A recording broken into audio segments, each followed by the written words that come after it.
जो yes bank का 100% होने का वेट कर रहा है या फिर शॉर्ट टर्म में अच्छा मुनाफा कमाने का वेट कर रहा है या फिर स्विंग ट्रेड करने की कोशिश करने वाला है, तो वो वीडियो छोड़ के ज़रूर जा सकता है। मैं लॉन्ग टर्म वाले के पर्सपेक्ट से बताना चाहूँगा कि येस बैंक में कितना पोटेंशियल है और आगे क्या कर सकता है वो, क्योंकि येस बैंक एक ऐसा बॉम्ब है ना जो एक बार फट गया ना तो उसके अंदर पैसों की बारिश हो जाएगी। तो ऐसा मैं क्यों कह रहा हूँ, हमें है ना बहुत सारी इंपॉर्टेंट न्यूज़ेस सामने आ रही है। हमने बहुत दिन पहले वीडियो बनाया था, कुछ एक दिन पहले, बहुत दिन भी नहीं हुए, एक दिन पहले वीडियो बनाया था और अब फिर से नौबत आ गई कि वीडियो बना के आपको सूचित किया जाए कि ले लो भाई ले लो। और ऐसा मैं क्यों कह रहा हूँ, सीधा चलते हैं वीडियो की तरफ।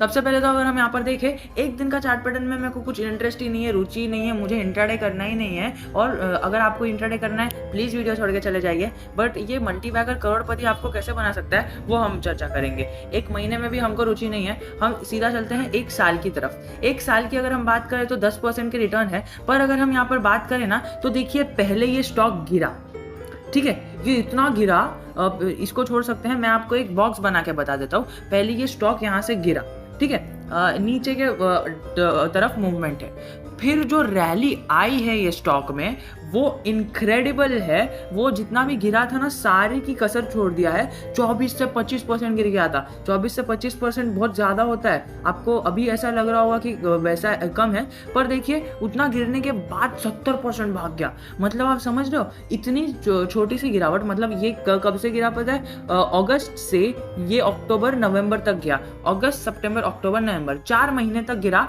और फिर बाद में 1 महीने में ऐसा रिटर्न दे दिया जो 4 महीने की सारी कसर को तोड़ता हुआ ऊपर चले गया। बट अभी अगर आप देखोगे ना, यहाँ पर दिसंबर से, चलो जनवरी से पकड़ लेते हैं, जनवरी से अभी तक जुलाई तक यानी 7 महीने हो गए हैं और अभी तक देखिए ये 7 महीने से गिर रहा है। मतलब 4 महीने से जो नीचे की तरफ मूवमेंट आई थी ना, फिर स्टॉक ने जो तबाही दी, यहाँ पर हमारे सामने ही नतीजा है, तबाही दे दी। अब फिर से ये लंबी गिरावट दे रहा है। पहले की गिरावट अगर आप देखोगे तो नजरअंदाज कर दोगे, क्योंकि पहले की गिरावट आपके सामने ही है। कितनी गिरावट है, हल्की सी 4 महीने की गिरावट है और इतना बड़ा रिटर्न। अब ये जो इतनी लंबी कंसोलिडेट कर रहा है ना, ये एक ही बार में ऐसा रिटर्न दे देगा कि आप गिनते रह जाओगे कि कितना रिटर्न है। अगर हम पिछले टाइम की बात करें ना तो इसने 12 रुपये 25 पैसे तक लो बनाया था, फिर बाद में इसने रिटर्न चालू कर दिया। अब अगर फिर से हम देखें ना तो 12 रुपये 90 पैसे तक पहुंच चुका है। और अगर हम 1 डे का चार्ट पैटर्न देखें तो फिर से इसमें 5 दिन से गिरावट आई जा रही है और ये गिरावट कंटिन्यू है। मुझे लगता है ना, जो आपको अगर 1 साल का भी चार्ट पैटर्न लेना है ना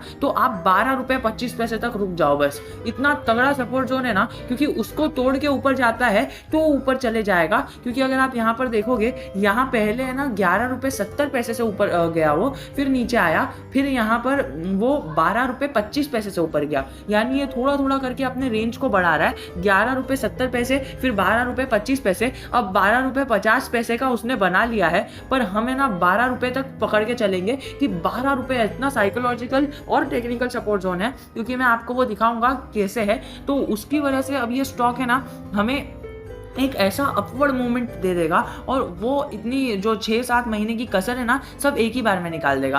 पर हम चेहरे यहाँ पर जो मैं आपको मेन बात करने वाला हूँ वो करने वाला हूँ लॉन्ग टर्म पर्सपेक्टिव से। और अगर हम लॉन्ग टर्म पर्सपेक्टिव से देखें तो यहाँ पर न्यूज़ आई थी कि yes bank and Indiabulls housing finance enter into a strategic को लीडर पार्टनरशिप। मतलब क्या हुआ कि ये लोग है ना पार्टनरशिप में आए हैं और ये कल की न्यूज़ है, ठीक है। ये न्यूज़ में भी प्रोबेबली आपने सुन ही ली होगी, पर इसका इम्पैक्ट क्या होगा यहाँ पर आप पूरी चीज़ें हैं पढ़ सकते हैं। ये लोग स्ट्रैटेजी है, डिपॉजिट है, लेंड है और ये फ्रेंचाइजी है। जो इंडियाबुल हाउसिंग फाइनेंस का ये शेयर प्राइस पर पीस 274 ट्रेड कर रहा था, उसका डाउन है 1% से, जो उसकी प्रीवियस क्लोजिंग है 277 पर प्राइस ऑन BSE। तो ये सारी न्यूज़ आ गई थी। पर अभी मनी कंट्रोल ने क्या किया है कि लिखा है कि 10 की क्वेश्चंस आंसर्ड। मतलब इनके जो पार्टनरशिप होगी, को लैंडिंग होगी, मतलब पार्टनरशिप बन के ये लोग जो को लैंडिंग करने वाले हैं, तो उसके रिलेटेड 10 क्वेश्चन आंसर किए हैं। हम 1 बाय 1 हर एक क्वेश्चन को देखेंगे। मुझे पता नहीं है वीडियो का साइज कितना होने वाला है, बट वीडियो लंबा भी हो सकता है।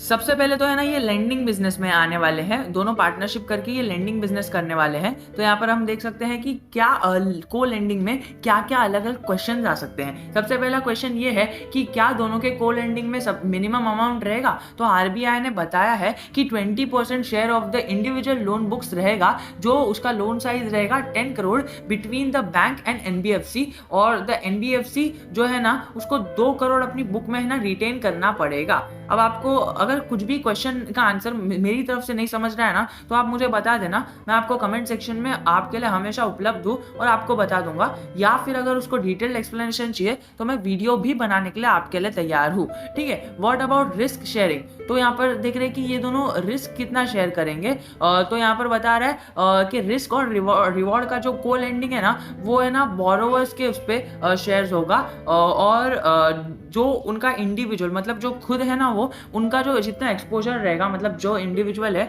जो बोरोवर इंडिविजुअल है, उनका जितना एक्सपोजर रहेगा ना, उतना उसको रिस्क मिलेगा और उसको रिवॉर्ड मिलेगा। और उसका को लेंडिंग का बिजनेस ऐसा है। और यहाँ पर को लेंडिंग के टर्म्स यहाँ पर है जो भी लिखा है। और हु कैन दे को लेंड टू। तो यहाँ पर लिखा है कि उनका जो प्राइमरी एम रहेगा वो अनसर्व्ड सेक्टर को रहेगा, यानी जो इकोनॉमिकली बैकवर्ड क्लास है, इकोनॉमिक में जो पीछे है, जो उनके लिए फंड्स अरेज करेंगे और उन्हें अफोर्डेबल कॉस्ट में फंड्स देंगे, जो एक इंडिया के इकोनॉमी के लिए भी बहुत ही अच्छा रोल प्ले करेगा। और बैंक को क्या है, बैंक को मतलब कम से कम 40% का लोन सेगमेंट रहना चाहिए, बट ये उसको हटाकर और डेप्थ में जाके फाइनेंशियली और इकोनॉमिकली बैकवर्ड क्लास को को लेंड करने वाले हैं, जिससे इनको तो फायदा होगा ही साथ उन लेंडर्स को भी फायदा होगा, बिकॉज अफोर्डेबल कॉस्ट पर उनको लोन मिल जाएगा। पर थर्डली जो मोस्ट इंपॉर्टेंटली फायदा होगा ना, वो इंडिया की इकोनॉमी के होगा। और जैसे जैसे इनकी इंडिया की इकोनॉमी को फायदा होता रहेगा,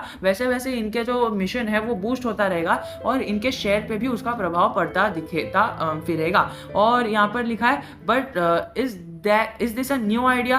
तो यहाँ पर है कि नहीं, ये न्यू आइडिया नहीं है, ये पहले से बहुत सारी आइडिया है। मतलब पहले से ये आइडिया बहुत बार पिच हो चुकी है मार्केट में। यहाँ पर एनबीएफसी एचएफसीज का ये पार्टनरशिप बैंक से होती ही रहती है, बट ये एक समथिंग न्यू है ओनली बिकॉज ये पार्टनरशिप किससे है, इंडिया बुल हाउसिंग फाइनेंस और यस बैंक से। क्योंकि बैंक है ना हमेशा किसी ना किसी से पार्टनरशिप ऑलमोस्ट मतलब हिस्ट्री में कई बार हुआ है कि बैंक पार्टनरशिप करती है एंड देन पार्टनरशिप करने के बाद ना वो अपना जो एनबीएफसी है वो फॉर्म करे।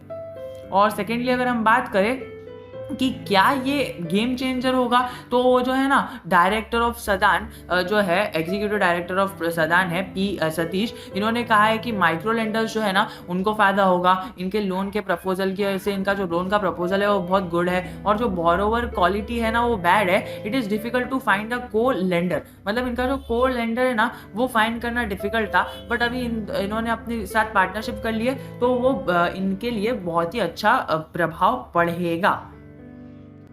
एक मजे की चीज जाने ना, तो है ना Rakesh Jhunjhunwala the big bull of Indian stock market, उन्होंने इंडिया बुल्स में इन्वेस्ट किया है। अब येस बैंक ने इंडिया बुल्स से पार्टनरशिप की है, तो अगर येस बैंक को फायदा होगा तो इंडिया बुल्स को फायदा होगा, इंडिया बुल्स को फायदा होगा तो राकेश झुनझुनवाला को फायदा होगा। तो राकेश झुनझुनवाला तो चाहेंगे ना कि इसके अंदर इंडिया बुल्स को फायदा हो, तो राकेश झुनझुनवाला उसमें और इन्वेस्ट करेंगे। और कई सारे इन्वेस्टर्स राकेश झुनझुनवाला के को फॉलो करते हैं एंड उनकी वजह से इंडिया बुल्स में इन्वेस्ट करेंगे और कर लिया है। और जैसे जैसे ये न्यूज़ पॉपुलर होते जाएगी, जैसे जैसे इंडिया बुल्स के अंदर और मतलब शेयर में पॉपुलैरिटी बढ़ते जाएगी, वो राकेश झुनझुनवाला के जो डिसीजन है उस पर सहमत देंगे। और वैसे तो इंडिया बुल्स की हालत ख़राब थी, बट फिर अब जो ये न्यूज़ सामने आ रही है, मुझे तो लगता है कि उससे राकेश झुनझुनवाला को तो फ़ायदा होगा ही, और बस साथ ही साथ है ना ऐसा एक होगा कि हमारे स्टॉक इन्वेस्टर्स को इससे ज़्यादा फ़ायदा होगा। और जो जब इंडिया बुल्स को फ़ायदा होगा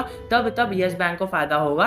तो यही पार्टनरशिप का फ़ायदा होता है कि दोनों को प्रॉफिट साथ में होता है और दोनों को लॉस भी साथ में होता है, बट दोनों का बिजनेस मॉडल अलग अलग है। तो अब देखना ये है कि इस बैंक में क्या होता है, बिकॉज हमें पता है कि पहले की जो बैंक है ना वो बैंक अलग थी और ये बैंक अलग है, यानी पहले की जो बैंक थी उसका अस्तित्व मिट गया है और ये नई बैंक जन्म ली है। बट जो पहले वाली बैंक थी ना उसके कर्म है ना ये नई वाली बैंक को भुगतने पड़ेंगे। बट जब ये कर्म भुगत के जब ये तड़प मतलब तब के मतलब भट्टी में तब के जब असली मार्केट में एंटर होगा, पिछले जो भी कर्म है, लोन्स है, वॉरेंट्स है, एनपीए है, वो सबको हटा के जब ये मार्केट में एंटर होगा ना, तब जाके यस बैंक की अपनी ही एक चीज़ और एक ब्रांड बन जाएगा इन इंडिया, क्योंकि ये इंटरनेशनल ब्रांड तो है ही, बट इंडिया में जो ब्रांड बन जाएगा, एंड तब जाके इसके अंदर अच्छी पॉजिटिव मोमेंटम आएगी, and in the long term it will definitely give you multibagger return. But आपको पेशेंस के साथ काम करना होगा, क्योंकि आपने यहाँ पर देख लिया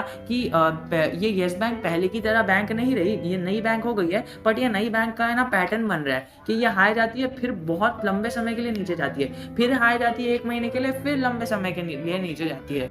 ये जो छोटा मूव हमें दिख रहा है ना यहाँ पर, ये 4 महीने का मूव है, फिर 1 महीना ऊपर गई, फिर अभी ये 7-8 महीने से ये नीचे ही डाउन ट्रेंड में जा रही है। तो जिसने अगर समझो ऊपर देख के इधर 18-19 पर लिया होगा, उसकी तो बैंड बच गई होगी, बट अगर उसने पैनिक में आके बेच दिया अपने शेयर्स, तो उसने अपना नुकसान करा लिया। तो मैं नहीं चाहता कि आपने समझिए एक पॉइंट पर खरीद लिया और तब से अगर समझिए आपने देखा कि शेयर बहुत गिर चुका है, तो आपने इधर खरीद लिया, फिर तब से फिर से गिरने लग गया, तो आपने इधर किधर बेच दिया, फिर 2-3 दिन के बाद वो ऊपर चले गया। तो मैं नहीं चाहता कि आप है ना इसके अंदर लॉस बुक करो। देखिए, ये रिलायंस कम्युनिकेशन जैसा नहीं है, येस बैंक अपना ही अलग एंटिटी है। This is the world recognised bank. Yes bank है ना, इंडिया में आपको ऐसा लग रहा होगा, बट अगर आप आउट ऑफ इंडिया जाओगे, फॉरेन जाओगे, तो yes bank is a recognised bank in the world. तो ये इतना भी कुछ खराब नहीं है, बीच बीच में एक उछाल आ जाता है, but over the period of time stock में हमें अपर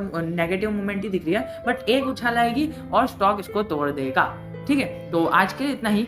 कुछ भी डाउट रहा, always I am always a comment away from you. जय हिंद, जय भारत।